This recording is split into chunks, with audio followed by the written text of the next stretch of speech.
আসসালামু আলাইকুম। রাসূলুল্লাহ সাল্লাল্লাহু আলাইহি সাল্লামের দাদা আব্দুল মুত্তালিব একদা কাবার চত্বরে ঘুমিয়েছিলেন। এমন সময় একজন আগন্তুক এসে তাকে বললেন, হে আব্দুল মুত্তালিব, তুমি তাইবা খনন করো। আব্দুল মুত্তালিব তাকে জিজ্ঞাসা করলেন, তাইবা কি? কিন্তু লোকটি তার প্রশ্নের কোনো উত্তর না দিয়ে সেখান থেকে চলে গেলেন। পরদিন মুত্তালিব আবারও সেই স্থানে ঘুমিয়ে পড়লেন। আবার সেই আগন্তুক এসে তাকে বললেন, হে আব্দুল মুত্তালিব, তুমি বাররা খনন করো। আব্দুল মুত্তালিব লোকটিকে জিজ্ঞাসা করলেন, বাররা কি? কিন্তু লোকটি তার প্রশ্নের কোনো উত্তর না দিয়ে সেখান থেকে চলে গেলেন। পরদিন আবারও আব্দুল মুত্তালিব সেই স্থানে বসে ঘুমিয়ে রইলেন। আবার সেই আগন্তুক এসে তাকে বলল, হে আব্দুল মুত্তালিব, তুমি মাজমুনা খনন করো। আব্দুল মুত্তালিব তাকে আবার জিজ্ঞাসা করলেন, মাজমুনা কি? কিন্তু এবারও লোকটি তার প্রশ্নের কোনো উত্তর না দিয়ে সেখান থেকে চলে গেলেন।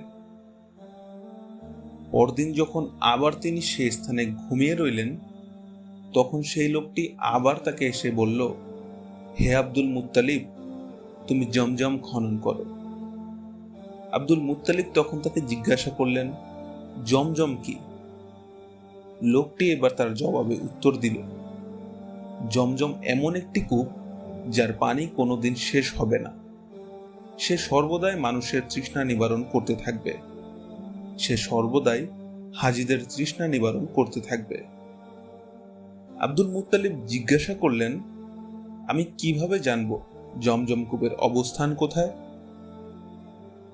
আগন্তুক বলল, যেখানে রয়েছে একটি পিপিলিকার বাসা এবং তার উপরে রয়েছে রক্তে রঞ্জিত একটি মাংস, আর সেই মাংসটিকে ঠোকরাচ্ছে একটি কাক, সেই স্থানেই জমজম কূপ রয়েছে।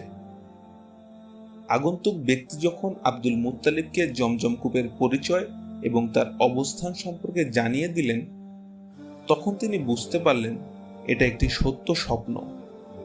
পরদিন নিয়ম অনুসারে আব্দুল মুত্তালিব বের হলেন। এরপর তিনি কূপ খোঁড়ার যন্ত্রপাতি নিয়ে কাবার চত্বরে আসলেন। তার সঙ্গে তখন ছিল তার একমাত্র ছেলে হারেস ইবনে আব্দুল মুত্তালিব। হারেস ছিল আব্দুল মুত্তালিবের একমাত্র সন্তান। অন্যান্য সন্তানরা তখনও জন্মগ্রহণ করেননি। তিনি দেখতে পেলেন কাবার অদূরেই একটি উট জবাই করা হয়েছে। এমন সময় একটি কাক সেখান থেকে একটি গোস্তের টুকরা নিয়ে কাবা শরীফের অনতি দূরে একটি পিপিলিকার বাসার উপর সেই গোস্তের টুকরাটি ফেলে দিল। অতঃপর সে ঠোঁট দিয়ে সেই গোস্তের টুকরাটির উপর ঠোকরাতে লাগলো। আব্দুল মুত্তালিব তখন বুঝতে পারলেন এখানেই রয়েছে জমজম কূপের অবস্থান। এরপর সেই স্থানে তিনি খনন করতে লাগলেন। খনন করতে করতে যখন জমজম কূপের পার প্রকাশিত হয়ে গেল, তখন কুরাইশরা বুঝতে পারল আব্দুল মুত্তালিব তাদের পিতৃপুরুষ ইসমাইলের কূপের সন্ধান পেয়েছে। বুঝতে পেরে তারা তার চারপাশে ভিড় জমিয়ে ফেলল। এরপর তারা তাকে বলল, হে আব্দুল মুত্তালিব, এটা আমাদের পিতা ইসমাইলের কূপ, এতে আমাদের সবারই অধিকার রয়েছে, অতএব তুমি এই কূপে আমাদেরকেও শরিক করে নাও। আব্দুল মুত্তালিব বলল, আমি কোনোভাবেই তোমাদেরকে এই কূপের মালিকানায় শরিক করব না। দৈব স্বপ্ন আমাকে দেখানো হয়েছে এবং এই কূপের সাথে আমাকেই বিশেষায়িত করা হয়েছে। তোমাদের কাউকে স্বপ্নে দেখানো হয়নি, অতএব কেউ তোমরা এই কূপের মালিকানায় আমার সাথে অংশীদার হতে পারবে না। কুরাইশরা তার এই কথা শুনে বলল, আমরা তোমার সাথে বিবাদ না করে এত সহজে কূপটির মালিকানা তোমার হাতে হস্তান্তর করব না। কুরাইশরা যখন তাকে কূপ খনন করতে প্রচন্ড রকমের বাধা দিতে লাগলো, তখন আব্দুল মুত্তালিব আল্লাহ রাব্বুল আলামিনের দরবারে দোয়া করলেন, হে রাব্বুল আলামিন, আজ যদি আমার 10টি সন্তান থাকতো তাহলে তারা আমার পক্ষ হয়ে কুরাইশদের সাথে যুদ্ধ করত এবং আমাকে আমার কাজে সহযোগিতা করত। হে রহমানুর রহিম, তুমি যদি একে একে আমাকে 10টি সন্তান দান করো, তাহলে সেই 10টি সন্তানের মধ্যে থেকে একজনকে আমি তোমার রাস্তায় কোরবানি করে দেব। অতঃপর কুরাইশরা আব্দুল মুত্তালিবকে বললেন, হে আব্দুল মুত্তালিব, তুমি আমাদের মাঝে ইনসাফ প্রতিষ্ঠা করো। তুমি আমাদের পিতৃপুরুষ ইসমাইলের কূপটিকে একাই দখল করতে চেও না। তখন আব্দুল মুত্তালিব তাদেরকে বললেন, তাহলে তোমরাই ঠিক করো, তোমরা কাকে বিচারক নির্ধারণ করতে চাও। কুরাইশরা বলল, ইয়েমেনে একজন গণক মহিলা থাকে, আমরা সকলে তাকেই বিচারক নির্ধারণ করলাম। আব্দুল মুত্তালিব বললেন, ঠিক আছে, তাতে আমার কোনো আপত্তি নেই। এরপর কুরাইশরা আব্দুল মুত্তালিবের সঙ্গে সেই গণক মহিলার কাছে যাওয়ার জন্য রওনা করল। সেই দিনটি ছিল গ্রীষ্মের দিন। প্রচন্ড গরম আর রোদ্রে সবকিছু যেন পুড়ে যাচ্ছিল। দূর দূরান্ত পর্যন্ত মরুভূমির মাঝে কোনো গাছপালা ছিল না। এমন এক কঠিন পরিস্থিতিতে আব্দুল মুত্তালিব তার সাথীদেরকে সঙ্গে নিয়ে সেই গণক মহিলার কাছে যাওয়ার জন্য ইয়েমেনের উদ্দেশ্যে রওনা করলেন। যখন তারা মক্কা এবং ইয়েমেনের মাঝামাঝি একটি মরুভূমিতে এসে উপনীত হলেন, তখন তাদের কাছে রাখা সকল পানি শেষ হয়ে গেল এবং তারা প্রচন্ড ক্ষুধার্ত ও তৃষ্ণার্ত হয়ে পড়লেন। তৃষ্ণায় তারা এতটাই কাতর হয়ে পড়লেন যে তারা সকলেই নিশ্চিতভাবে বিশ্বাস করতে লাগলো কিছুক্ষণের মধ্যেই তাদের মৃত্যু এসে যাবে। আব্দুল মুত্তালিব তার সঙ্গীদের ভয় বুঝতে পেরে তাদেরকে জিজ্ঞাসা করলেন, তোমরা এখন কি করতে চাও? সকলে উত্তর দিল, তুমি আমাদেরকে যে পরামর্শ দিবে আমরা তোমার সেই পরামর্শ মতোই চলবো। অতএব বলো, আমাদের এখন কি করা উচিত?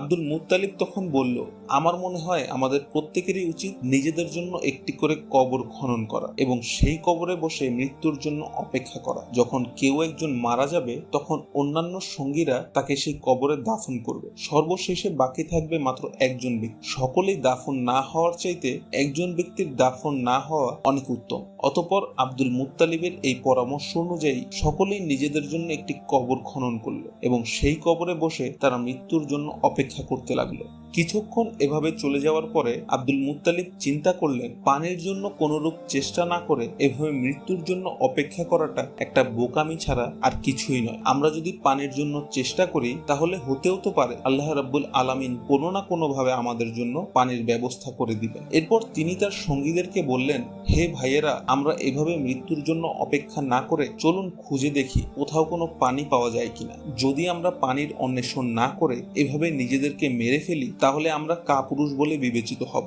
আব্দুল মুত্তালিবের এই পরামর্শে কুরাইশরা পানি অন্বেষণের জন্য তাদের নিজ নিজ বাহনের কাছে চলে গেল এবং তাদের সকলের বাহনগুলিকে প্রস্তুত করতে লাগলো। যখন নবীজির দাদা আব্দুল মুত্তালিব তার ঘোড়াটিকে রওনা করার জন্য প্রস্তুত করতে লাগলেন, তিনি দেখতে পেলেন ঘোড়ার পায়ের নিচ থেকে পানির ফোয়ারা বের হচ্ছে। পানির ফোয়ারা দেখে তিনি তাকবীর ধ্বনি দিতে লাগলেন এবং তার সঙ্গে সঙ্গে অন্যান্য কুরাইশরাও তাকবীর ধ্বনি তুলতে লাগলো। এরপর তারা সকলেই তাদের বাহন থেকে নেমে এসে সেই পানি তৃপ্তি সহকারে পান করলো এবং তাদের জীবন রক্ষা করলো। অতঃপর তাদের কাছে থাকা পাত্রগুলিকেও পরিপূর্ণ করে নিল। এরপর তারা সকলেই আব্দুল মুত্তালিবকে বলল, আল্লাহর কসম, হে আব্দুল মুত্তালিব, জমজম কূপ নিয়ে আর আমরা তোমার সঙ্গে কোনো বিবাদে জড়াবো না। যেই আল্লাহ এই ধুধু মরুভূমিতে তোমাকে পানি পান করাতে পারেন, সেই আল্লাহ অবশ্যই তোমাকে জমজমও দান করতে পারেন। অতএব এখন থেকে তুমি জমজম কূপের একমাত্র মালিক। আমরা আমাদের দাবি প্রত্যাহার করে নিব। এরপর সকল কুরাইশরা মক্কা শরীফে ফিরে আসলো। গণকের কাছে যাওয়ার প্রয়োজন আর তাদের হলো না। আল্লাহ রাব্বুল আলামিন এর পূর্বেই তাদের ঝগড়ার একটি চমৎকার মীমাংসা করে দিলেন। আব্দুল মুত্তালিব তো ইতিপূর্বে মান্নাত করেছিলেন যে যদি তাকে আল্লাহ রাব্বুল আলামিন 10টি সন্তান দান করেন তাহলে তাদের মধ্য থেকে একজনকে তিনি আল্লাহর রাস্তায় কুরবানি করে দিবেন। সত্যি আল্লাহ রাব্বুল আলামিন তাকে 10 জন সন্তান দান করলেন। আব্দুল মুত্তালিব তখন তার মানত পূরণ করার জন্য তার 10 জন সন্তানকে ডাকলেন এবং তাদেরকে বললেন, ওহে বৎসরা, আমি কুরাইশদের কাছ থেকে যখন জমজম কূপ খনন করতে বাধাপ্রাপ্ত হয়েছিলাম তখন আমি মানত করেছিলাম এই যে যদি আল্লাহ রাব্বুল আলামিন আমাকে 10টি সন্তান দান করেন তাহলে তাদের মধ্য থেকে একজনকে আমি তার রাস্তায় কুরবানি করে দেব। আব্দুল মুত্তালিবের সকল সন্তানেরা তার এই মানত পূরণ করতে রাজি ও সম্মত হলো এবং তারা তাকে বলল, হে আমাদের পিতা, তাহলে এখন আমাদের করণীয় কি? আপনি আমাদেরকে নির্দেশ দিন। যেভাবে আপনি আমাদেরকে নির্দেশ দিবেন আমরা আপনার আদেশ মতো কাজ করব। আব্দুল মুত্তালিব তখন তাদেরকে বললেন, তোমাদের প্রত্যেকেই একটি করে তীর নাও এবং সেই তীরে তোমাদের নাম লিখে আমার কাছে নিয়ে আসো। পিতার কথা মতো সকলেই একটি একটি তীরে তাদের নাম লিখে সেই তীরগুলি আব্দুল মুত্তালিবের কাছে জমা দিল। আব্দুল মুত্তালিব তখন তার 10 সন্তান এবং তাদের নাম লেখা তীরগুলিকে নিয়ে হুবল মূর্তির কাছে থাকা গণকের কাছে গেল। এই গণকের কাছে গিয়েই কুরাইশরা তাদের সকল ভালো মন্দ কাজের ব্যাপারে লটারি করত। যাই হোক, আব্দুল মুত্তালিব সেই গণকের হাতে তার 10 সন্তানের নাম লেখা তীরগুলি তুলে দিলেন এবং তাকে বললেন, আমি আল্লাহ রাব্বুল আলামিনের দরবারে মানত করেছিলাম যদি তিনি আমাকে 10টি সন্তান দান করেন তাহলে তাদের মধ্য থেকে একজনকে আমি আল্লাহর রাস্তায় কুরবানি করব। দয়া করে আপনি এই তীরগুলি নিয়ে একটি লটারি করুন এবং আমাকে জানিয়ে দিন আমি আমার কোন সন্তানকে আল্লাহর রাস্তায় কুরবানি করব।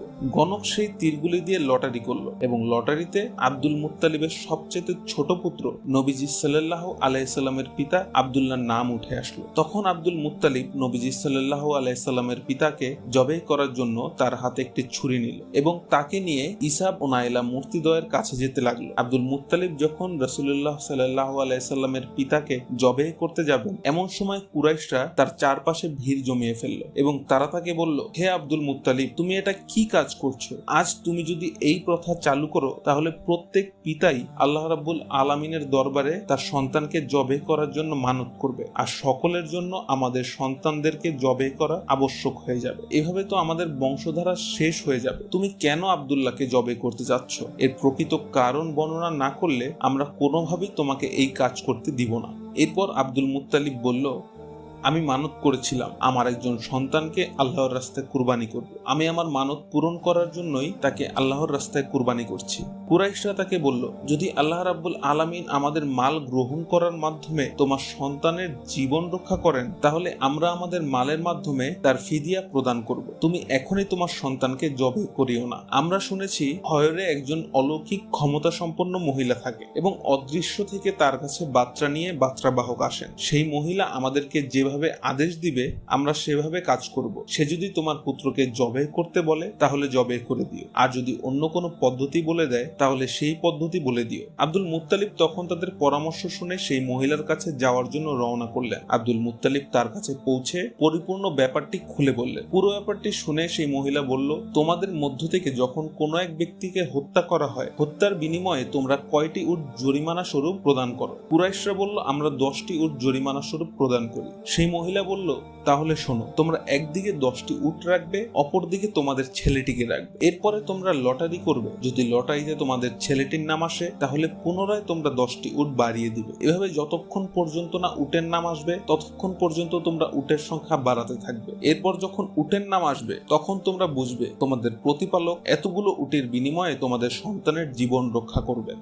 এই ফয়সালা নিয়ে কুরাইশরা মক্কায় চলে আসলো। অতঃপর আব্দুল মুত্তালিব রাসূলুল্লাহ সাল্লাল্লাহু আলাইহি সাল্লামের পিতা আব্দুল্লাহকে একদিকে দাঁড় করিয়ে দিলেন, অপরদিকে 10টি উট দাঁড় করানো হলো এবং গণককে তিনি লটারি করতে বললেন আর নিজে আল্লাহ রাব্বুল আলামিনের কাছে দোয়া করতে লাগলেন। দেখা গেল লটারিতে আব্দুল্লাহর নাম এসেছে। এরপর তিনি আরো 10টি উট বাড়িয়ে দিলেন এবং গণককে লটারি করতে বললেন আর নিজে আল্লাহ রাব্বুল আলামিনের দরবারে দোয়া করতে লাগলেন। দেখা গেল এবারও আব্দুল্লাহর নাম এসেছে। এরপর তিনি আরো 10টি উট বাড়িয়ে দিলেন এবং গণককে লটারি করতে বললেন এবং তিনি আল্লাহ রাব্বুল আলামিনের দরবারে দোয়া করতে লাগলেন। দেখা গেল পুনরায় এবারও আব্দুল্লাহর নাম এসেছে। এভাবে বাড়াতে বাড়াতে যখন উটের সংখ্যা 100টিতে পৌঁছালো তখন পুনরায় লটারি করতে বলা হলো। দেখা গেল এবার উটের নাম এসেছে। কুরাইশরা তখন বলল, হে আব্দুল মুত্তালিব, এবার তুমি 100টি উট কুরবানি করো এবং আব্দুল্লাহকে কুরবানির ইচ্ছা পরিত্যাগ করো। আব্দুল মুত্তালিব বলল, হয়তোবা এটা কোনো কারণে হয়ে গেছে, তোমরা পুনরায় লটারি করো। অতঃপর পরপর 3বার লটারি করা হলো এবং প্রত্যেকবার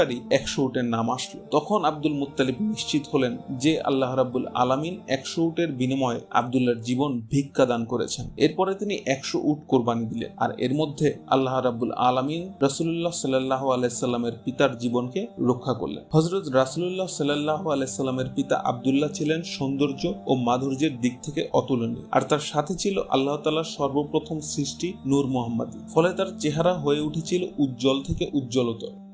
কিছুদিন পরে আব্দুল মুত্তালিব তার ছেলেকে বিবাহ করাতে চাইলেন, কিন্তু এই সোনার ছেলেকে তিনি কোথায় বিবাহ করাবেন? অনেক খোঁজাখুঁজি করে অবশেষে বনি জোহরা গোত্রের আমেনাকে তার খুবই পছন্দ হলো। জ্ঞানে, গুণে, রূপে এবং বংশমর্যাদায় সকল গোত্রের মধ্যে আমেনা ছিলেন অদ্বিতীয়া। আব্দুল মুত্তালিব ছেলের বিয়ের জন্য প্রস্তাব দিলে পরিবারের সকলেই সেই প্রস্তাব সাদরে গ্রহণ করেন। অতঃপর নবীজির পিতা আব্দুল্লাহ ও তার মাতা আমিনার শুভ বিবাহ সংগঠিত হয়ে গেল।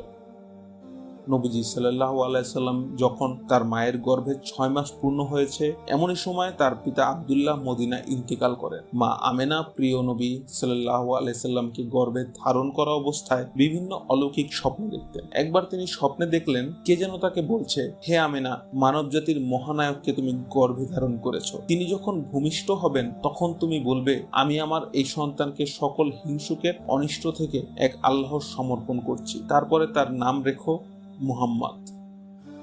আমাদের লক্ষ্য আপনাকে ইসলামের সত্যতার সাথে পরিচয় করিয়ে দেয়া এবং আপনাকে এমন একটি জীবনযাত্রার প্রতি অনুপ্রাণিত করা যা আল্লাহর সন্তুষ্টির পথে পরিচালিত করবে। আজকের মতো এখানেই শেষ করছি। পরবর্তী ভিডিও পেতে চ্যানেলটি সাবস্ক্রাইব করুন, কমেন্টে জানান আপনার মূল্যবান মতামত। সত্য ইসলাম সম্পর্কে জানুন এবং সঠিক পথে জীবনযাপন করুন। আল্লাহ হাফেজ।